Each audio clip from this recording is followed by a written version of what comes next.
Classmate তার কথাটা শোনার জন্য উপস্থিত হয়েছে, তার জন্য অবশ্যই তোমাদেরকে ধন্যবাদ। কিন্তু শুধু এই ধন্যবাদে আমরা থেমে থাকবো না, ওই জায়গাটা তুমি কবে নেবে সেই প্রতীক্ষায় আমরা বসে আছি। আমাদের মধ্যে বললামই, তোমাদের কলিগ কাম তোমাদের ক্লাসমেট গোপাল শেখ উপস্থিত হয়েছে, গোপাল শীল উপস্থিত হয়েছে। খুব বেশি দিন না, অল্প কিছু দিনে আমার সঙ্গে প্রথম আলাপ হয়েছিল। উইদিন 1 ইয়ার, এক বছর যাবেই সাকসেস পেয়ে গেছে। তাহলে সেই গোপাল কি করেছিল, তার অধ্যাবসায় ডেডিকেশনটাকে সম্পূর্ণ নিয়ে যেতে পেরেছিল। তো আমরা এত কথা না বাড়িয়ে সে একটা সাফল্যের জায়গায় পৌঁছেছে, হয়তো একটু বাড়ি থেকে দূরে, কিন্তু আজকে দূরে হলে ভারতবর্ষের বাইরে তো না, কিন্তু ভারতবর্ষের বাইরে চলে যাচ্ছে। এখানে গোপাল ভাঁড়ের যে গল্প আমরা পড়েছি সেরকম কিন্তু ও একটা চতুরতা দেখিয়েছে। ও কিন্তু আমাদের স্টেটে যেহেতু কম্পিটিশন বা হাই কাট আপ যেতে পারে, ও কিন্তু সেই সব না পেয়ে ও কিন্তু চেন্নাইতে গিয়ে ও একটা ওর যে ড্রিম জব, ও বলছিল যে আমি স্যার রেলে খুব আমার প্রথম থেকে আগ্রহ ছিল, তাই তো? তো ওই রেলের জবটাও কিন্তু পাখির চোখ করেছে। কোন জোন কোন জায়গা সেটা ম্যাটার করে, as long as you get the job. আগে একটা জায়গায় সিকিউর করতে হবে, তারপরে কমফোর্ট দেখতে হবে, লাক্সারি দেখতে হবে। আগে তো নেসেসিটিটা হোক, জব ইজ আ নেসেসিটি, সেটাও কিন্তু ও অ্যাচিভ করেছে। এরপরেও বেটার জব বা ট্রান্সফার হওয়ার এই সবগুলো ট্রাই করতে হবে। ওগুলো অঞ্জন সাহেব আপনি দায়িত্ব নিচ্ছি বলে, হ্যাঁ তাহলে সবাই কোথাও বিয়েতে যাবো তো না কি সবাই গোপালকে আমরা সবাই একটা কনগ্রাচুলেশন জানাই। এরপর চলে যাবো গোপাল সিলেবাসে কবে এসেছিল, কিভাবে প্রিপারেশন নিয়েছিল,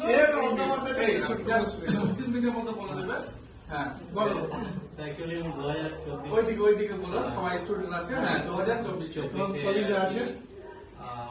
মার্চ মাসে এখানটায় ভর্তি হই, জোরে বলো। হ্যাঁ মার্চ মাসে ভর্তি হই। তারপর তো ক্লাস চলতে থাকে, টেকনিক্যাল ক্লাস, নন টেকনিক্যাল।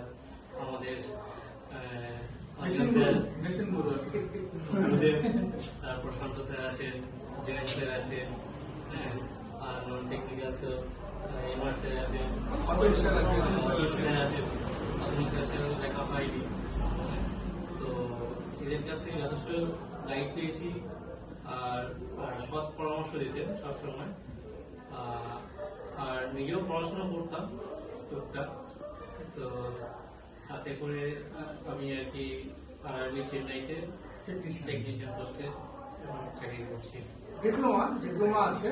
তা ও বলেছিল যে আমরা টেকনিশিয়ানটাকে একটু করো, মানে যেহেতু তোমার ডিপ্লোমা আছে, ইন্ডিয়ান রেলে ঢুকবো, কারণ প্রথম থেকে যে সময় ছিল যে এই পাওয়াটা একটু কাপ হয়ে গেছিল, প্রিপারেশন শুরু করেছিল।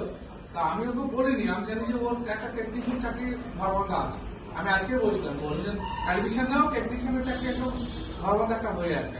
তবুও কাকাটার কাছাকাছি গেছিলেন না কি, ওই তখন সিকিউরিটি হয় আমার 1 নম্বর কম ছিল, ওই যে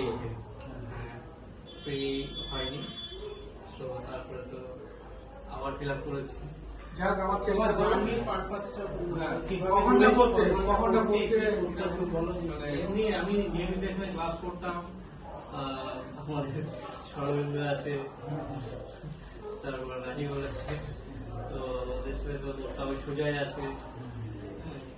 আমি তারপর সবচেয়ে যে দুটো ছেলের কথা না বললেই নয়, অনির্বাণ, বিশ্বরূপ আছে। তো এদের সাথে গ্রুপ স্টাডি করতাম। তো এই গ্রুপ স্টাডিটা খুব মানে আর মক টেস্ট গুলো যে না করতো সেগুলো, মক টেস্ট গুলো খুব এফেক্টিভ ছিল। মক টেস্ট গুলো আর এদের জন্য কি বলছো তুমি? হ্যাঁ, এমনি পড়াশোনা করলে তো চাকরি পাওয়া যায়, ইভেন ওরা তো পেয়ে যাবেই, যে শুনেছি অলরেডি ইন্টারভিউ দিয়েছে, তো পেয়ে যাবে, খুব শীঘ্রই পেয়ে যাবে, ভালো খবর শুনতে পাবো। অঞ্জন স্যার, আপনি ওভারঅল একটা কিছু বলে দিন, message last HOD of electric department. হ্যাঁ ওভারঅল। আর স্যার তুহিন এই ছেলেটি তার সাথেও প্রচুর পড়াশোনা করে। এলপি তো হয়েছে বেশ কয়েকজনে, আসলে এলপি তো হয়েছে। বলো অঞ্জন কিছু বলে দাও লাস্ট। স্টুডেন্ট হিসাবে কিন্তু ভালো ছিল, ঠিক আছে, ভালো ছিল মানে এই অর্থের মধ্যে যে নিজের শুরু কলেজে থেকে- বলে কি? না শুরু থেকে অ্যাকচুয়ালি কি হয়, আমরা যেভাবে পড়াচ্ছি সেটাকে পিক আপ করতে হবে। মানে পিক আপ করা মানে অযথা ক্লাস নষ্ট করলে মাঝখানে গ্যাপ থেকে গেলে কি হয় না, ওটা খুব ইয়ে হয়ে যায়। যেমন এরা মোটামুটি স্যাচুরেটেড প্রায় কাছাকাছি চলে এসছে, ঠিক আছে, মানে এরা একটু সুযোগ পেলেই হয়তো হয়ে যাবে। আর 4-5টা চাকরির পরীক্ষা দিতে বলে এমন স্যাচুরেটেড অনেকে চলে এসছে। তো ব্যাপারটা হচ্ছে কি, যদি পড়তে থাকো সেখানে মাঝখানে গ্যাপ দিলে চলবে না। মানে আমরা যেটা পড়াচ্ছি সিলেবাস ধরে ধরে, মানে এই অর্থে বলতে আছে বইতে যা লেখা আছে ওইভাবে পড়াই না। পড়ানোটা হয় এইভাবে, যেটা প্র্যাকটিক্যাল পারপাস, যেটা চাকরির ক্ষেত্রে লাগে। তোমাকে রেল নিক বা সেল নিক বা ভেল নিক, যাই যেখানেই নিক না কেন, ও যেভাবে কাজ করে, ওরা যেভাবে নিজের এনভায়রনমেন্ট আছে, যেভাবে যে কাজটা নিয়ে ওরা করে, তোমাকে কিন্তু ওই রিলেটেড কোশ্চেনটাই ম্যাক্সিমাম পাবে। এটা কিন্তু শিওর ধরে নাও, ঠিক আছে। মানে রেল যেমন যা জিনিস ওরা ইউটিলাইজ করে আজকের দিনে, তোমাকে ওই রিলেটেড জিনিস করবে, ঠিক আছে। সেই অর্থে বলছি যে আমাদের যে বইতে যেটা পড়ানো হয়, বইটা পড়ানো হয়টা কি অনেক পুরনো জিনিস পড়ানো হয়। আমরা পড়াই না তা নয়, পড়াই, কিন্তু অনেক জিনিস অ্যাবসলিউট টাইপের হয়ে গেছে, সেটা আজকের দিনে আর চলে না। তো সেটা আজকের দিনে আমরা কি ইউটিলাইজ করি, আমরা রেলে কি ইউটিলাইজ করি তার জায়গায়, তার সাথে সাথে প্যারালালি কিন্তু বলে দেওয়া থাকে। ইনস্টিটিউটে পড়ার এটাই একটাই মেন কারণ হচ্ছে কি, যে আগে পুরনো জিনিস পড়ো, তার সাথে রিলেটেড নতুন জিনিসগুলো যেগুলো তার সাথে অলরেডি চলে এসছে, ওগুলো জিনিসগুলো কভার করতে হবে। নাহলে কিন্তু দেখা যাচ্ছে আজকের দিনে তুমি পারবে না। তুমি যখন পরীক্ষা দিতে যাবে, অ্যাজ এ জেনারেল ছেলে সে পরীক্ষা দিতে যাও, অনেক কোশ্চেন পাবে কিন্তু আননোন, এরা কিন্তু পাবে অনেকটা জিনিস নোন, ঠিক আছে। কেন? এরা জানে, কেন ওই জিনিসগুলো আমরা টপিকগুলো ধীরে ধীরে আমাদের পড়াই, ঠিক আছে। তো সেই জন্য কি হয়, মোটামুটি অনেকে এখানে আছে যারা আজকে বেশ কিছু ছেলে পরীক্ষা দিতে আছে, এরা মোটামুটি অনেকটা জিনিস চলে এসছে, মানে অনেকটা স্যাচুরেটেড চলে আসছে, ঠিক আছে। তো সেক্ষেত্রে আমার মনে হয় খুব তাড়াতাড়ি অনেকে পেয়ে যাবে।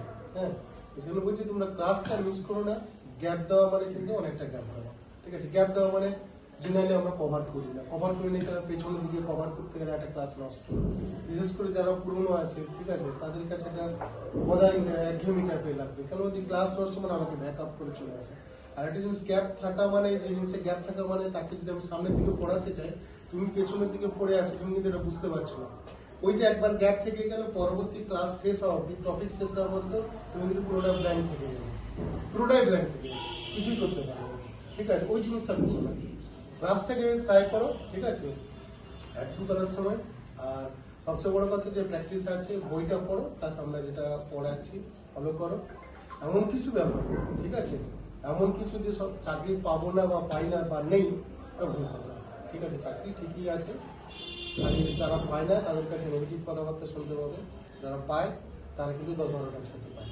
আমার ঠিক বললাম না, তুমি যারা পায় তারা কিন্তু নিজেটা 10-12 তৈরি করো ভালো করে, তারপরে ব্লেম অন্য জায়গায় দিবে, নিজেকে ভালো করে তৈরি করো। তোমার মধ্যে যেমন একটা মানে রাইট জিনিসটা থাকে, যে আমি খেটেছি পাবো, ওই টেনশন কি পাবো কি পাবো না, কারণ পরীক্ষার এমন জিনিস দেখো, যারা মোটামুটি একবার ক্লিক করে গেছে, একবার ক্লিক করেছে মানে ও কি বলতে চাইছে, যে 1 মার্ক পাইনি আমি কিন্তু কাছাকাছি চলে এসেছিলাম। তো এটা একটা এনার্জি মুভমেন্ট, ঠিক আছে। যে একবার লাগিয়ে দিচ্ছি, ছোট্ট একটা জিনিস, কিন্তু ওটা ক্লিক করে, খুব ক্লিক করে, কিন্তু পরবর্তীকালে আমার এনার্জিটা কিন্তু ওখান থেকে হয়, ঠিক আছে। আমিও যখন পরীক্ষা দিতাম, ফার্স্ট টাইম 2-3বার পরীক্ষা দিচ্ছি, পাইনি বলে ছেড়ে দিলে হবে না।